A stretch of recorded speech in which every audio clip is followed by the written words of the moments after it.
Very good morning everyone. Hope you all are doing great. So welcome to CUET Nimbus और आज हम discuss करेंगे 5th of December के current affairs. So हम start करते हैं. Today's important topics. French government falls in historic no confidence vote. Chennai to host World Maritime Conference 2024. Rupee sinks to all-time low of 84.73 against US dollar. The martial law in South Korea enforced by President Yoon Suk Yeol. Or another news is South Korea could become the first country to disappear from the earth. The 29th COP concluded in Baku, Azerbaijan with a new climate finance goal. ये important topics है और इसके end में आपको पता है हम क्या करेंगे MCQs. तो पूरा सेशन अच्छे से देखिए, ठीक है. चलिए पहले सवाल मैंने आपको कल एक दिया था. The Kumbh Mela takes place at which 4 locations in India? Answer देख लेते हैं.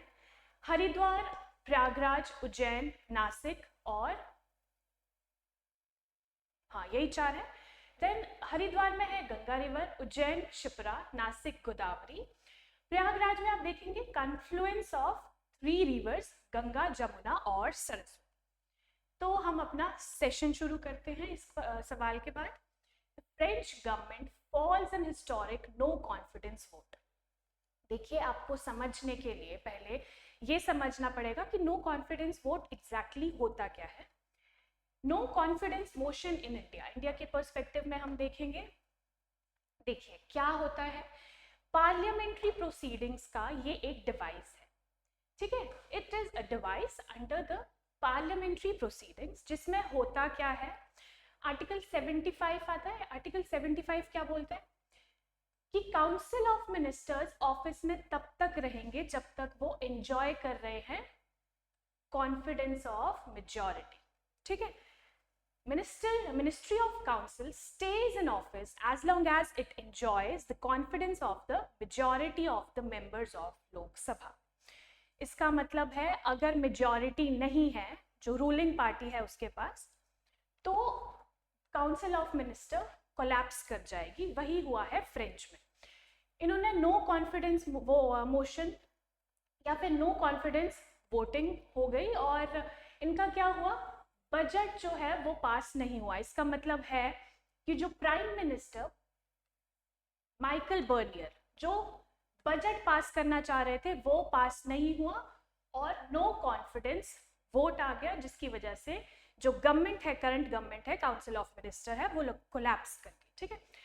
वहाँ के प्रेसिडेंट है इमैनुअल मैक्रोन, ये याद करना है आपको. फिर इंडिया के पर्सपेक्टिव में हम एक और चीज देख लेंगे. देखिए Lok Sabha can remove the ministry by passing no confidence motion. India में क्या होता है, नो कॉन्फिडेंस मोशन कब पास होता है, जब मिनिमम 50 मेंबर्स का सपोर्ट हो, ठीक है. अगर ये पास हो गया तो काउंसिल ऑफ मिनिस्टर को रेजिग्नेशन साइन करना पड़ेगा. चलिए हम देख लेते हैं फ्रांस को. ये है फ्रांस. इसके आसपास की कंट्रीज आप देख लीजिए, एग्जाम में आ जाता है. Belgium, Germany, Switzerland, Italy, Spain, ठीक है. और इस वाले मैप में देख लीजिए आप, फ्रांस के साथ में बे ऑफ बिस्के, इंग्लिश चैनल और किन 2 देशों को जोड़ता है, United kingdom and France.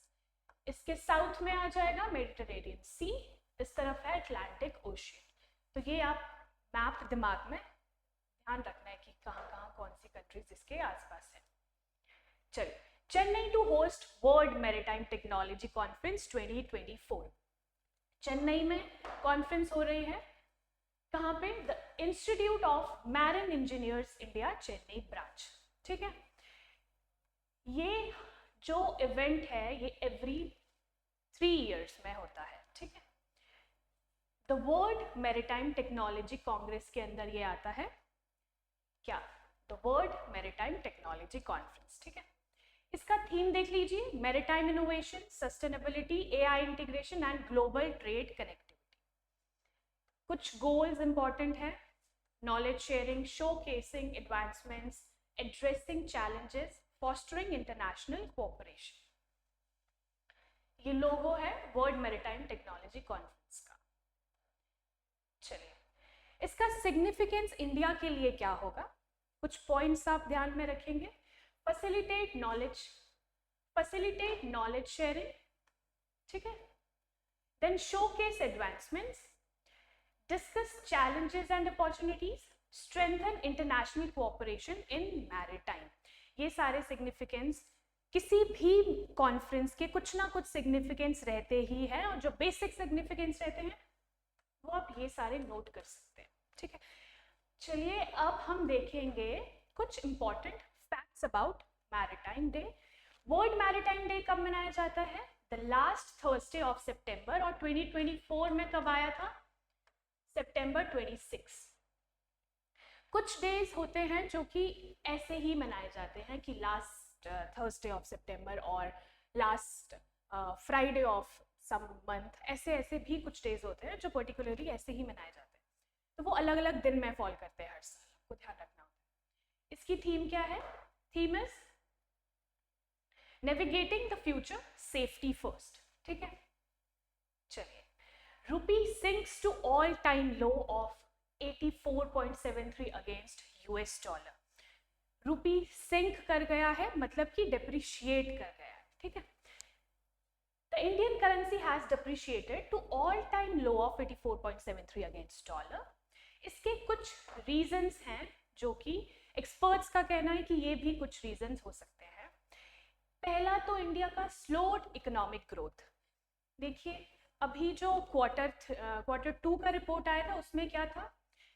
Manufacturing और माइनिंग जो सेक्टर्स हैं उनकी परफॉर्मेंस बहुत ही ज़्यादा लो थी, जिसकी वजह से ये डिप्रिशिएट हो गई होगी, ऐसा एक्सपर्ट्स का कहना है. ये एक रीज़न हो सकता है. दूसरा क्या है? यूएस के जो प्रेसिडेंट हैं जो जनवरी में अपनी सीट संभालेंगे, उनका क्या कहना है कि उन्होंने बोला कि वो 100% टैरिफ लगा देंगे ब्रिक्स नेशंस पे अगर यूएस के जो डॉलर है उसको रिप्लेस करने की कोशिश की गई, ठीक है. तो ये कुछ रीजंस इसके हो गए. अब हम देखेंगे कि डिप्रिसिएशन एक्चुअली होता क्या है, क्योंकि नहीं तो आपको समझ नहीं आने वाला कि डिप्रिशिएट हुआ इसका मतलब क्या है. तो ये अच्छे से समझ लीजिए कि डिप्रिसिएशन का मतलब क्या है. डिप्रिसिएशन का सीधा सा मतलब है fall in the value of rupee against dollar. अगर हम रुपी और डॉलर की बात करेंगे तो रुपी की वैल्यू क्या हो गई? फॉल कर गई अगेंस्ट द डॉलर.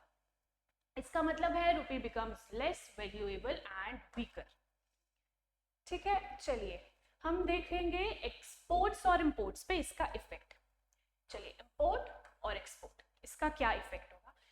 हम एक एग्जाम्पल ले लेते हैं, एक हाइपोथेटिकल एग्जाम्पल, उससे आपको बिल्कुल क्लियर हो जाएगा.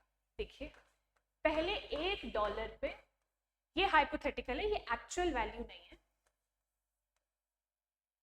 100 रुपीज. देखिए $1 इक्वल्स 100 रुपीज इस टाइम पे.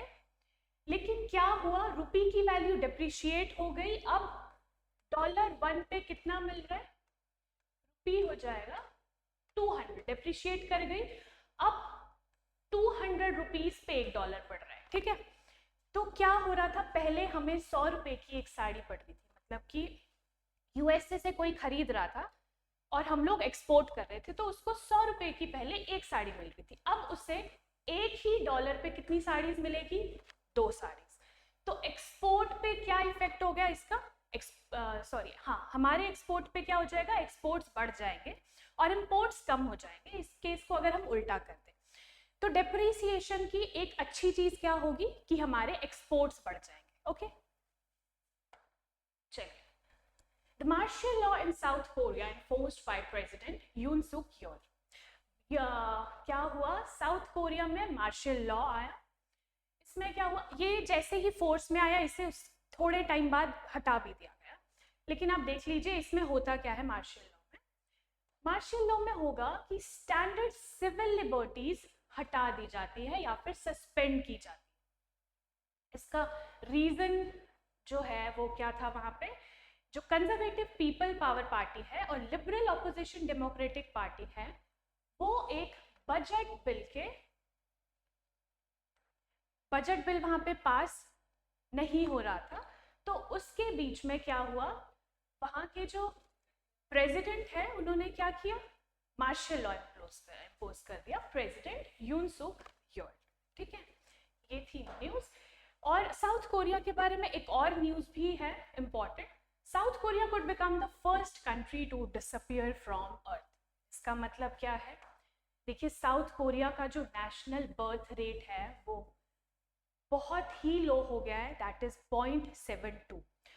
बर्थ रेट होता क्या है? बर्थ रेट और फर्टिलिटी रेट। देखिए, the average number of children that are born to a woman over her life time is the birth rate और फर्टिलिटी रेट, कि किसी भी एक लेडी की उसके पूरे लाइफ टाइम में कितने एवरेज बच्चे होंगे, वो होता है fertility rate, that is very low. और ये इसी के साथ वर्ल्ड का लोएस्ट फर्टिलिटी रेट, ऐसी कंट्री बन चुकी है जहां पे लोएस्ट फर्टिलिटी रेट है, दैट विद 0.72। ये पॉइंट आपको याद रखना है, ठीक है। इसका रीजन एक्सपर्ट्स ने कहा है कि 1960s में हम लोग ट्रेस कर सकते हैं कि वहां पे इम्प्लीमेंट किया गया था family planning policies to curb birth rates, और वो बढ़ता गया, इतना ज़्यादा बढ़ गया कि स्टैटिस्टिक्स कोरिया ने कहा कि there is 8% drop in the country's fertility rate in 2023। 8% बहुत ज़्यादा होता है, ठीक है। तो आपके लिए एक सवाल है, which country has the highest fertility rate? आपको ये बताना है एज ऑफ 2024। हमारी आखिरी न्यूज़ पे आते हैं। The 29th COP concluded in Baku Azerbaijan with a new climate finance goal. देखिए, रिसेंटली ही COP 29 की मीटिंग हुई थी बकू अज़रबैजान में, ये आपने ध्यान रखना है, और ये 29th मीटिंग थी COP की। इसका थीम था investing in a livable planet for all. Focus क्या है? Climate finance, raising funds for developing countries and which are affected by climate crisis, ये इसका फोकस एरिया है। इसके कुछ फैक्ट्स हम ध्यान में रख लेंगे। अडॉप्ट कब की गई थी कन्वेंशन? इन 1992 बाय UNFCCC। ये क्या है? United Nations framework convention climate change during the earth summit Rio de Janeiro. तो ये हमने पॉइंट बिल्कुल याद कर लेना है। 1992 में अडॉप्ट की गई थी during the earth summit in Rio de Janeiro, ये आपको अच्छे से याद, ठीक है। The first conference Berlin Germany में हुई थी इन 1995, ये भी इंपॉर्टेंट फैक्ट है। 28 कहाँ हुई थी? दुबई में। करंटली तो आपको पता चल गया बकू अज़रबैजान में 29th वाली, देन 30th ब्राज़ील में, ठीक है। तो एक और इंडिया के पर्सपेक्टिव से इंपॉर्टेंट पॉइंट है, 2028 में होस्ट करेगा, that will be the 33rd meeting of COP। Okay, चलिए, ये हमारा सेशन एंड हुआ। अब हम आते हैं हमारे most important session, most important point पे, कहाँ पे? MCQs वाला। Then the 2024 edition of WMTC will be hosted in which city in India? Options है पुणे, दिल्ली, मुंबई, चेन्नई। चलिए, आपको इसका आंसर बताना है। Chennai. Chennai is the right answer. Next, when Indian rupee gets depreciated vis-a-vis US dollar, it usually makes our exports. अब चलिए बताइए, मैंने आपको बहुत अच्छे से समझाया कि अगर डिप्रिसिएट हो गया Indian rupee to the US dollar, against the US dollar, तो क्या होगा? एक्सपोर्ट्स क्या होंगे? एक्सपोर्ट्स चीपर हो जाएंगे, ठीक है। एक्सपोर्ट्स चीपर हो जाएंगे तभी तो बढ़ जाएंगे ना exports. Which country is with the lowest fertility rate in 2024? Options: Singapore, South Korea, Ukraine, Maldives. Answer is South Korea. चलिए next, India will host which meeting of COP? 30th, 37th, 31st, 33rd?